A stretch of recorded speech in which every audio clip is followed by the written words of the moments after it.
আমরা ভারতীয় বলে কতটা সেফ তা আমরা বাইরের দেশের যুদ্ধ থেকে আজ বুঝতে পারছি। তা আমার জন্মের পর থেকে এখনও পর্যন্ত আমরা খারাপ কিছু এখনও বুঝতে পারিনি যে আমাদের দেশে কোনো ক্ষতি হচ্ছে।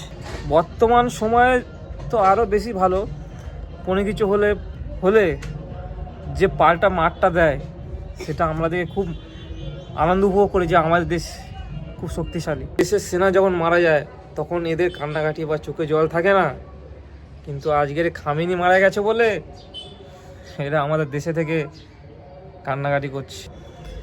তো এটাই বলবো, আমাদের দেশে থেকে যারা বাইরের দেশের জন্য কান্নাকাটি করছে, বিশেষ করে ইরানে খামেনি মারা গেছে বলে, আমি তো তাদেরকে বলবো, ভাই তোরা ইরানে চলে যা, বুঝতে পারবি যে কী অবস্থা ওখানে। এখনও পর্যন্ত কত লোক মারা গেছে, প্লাস কত হাজার হাজার লোক আহত হয়েছে।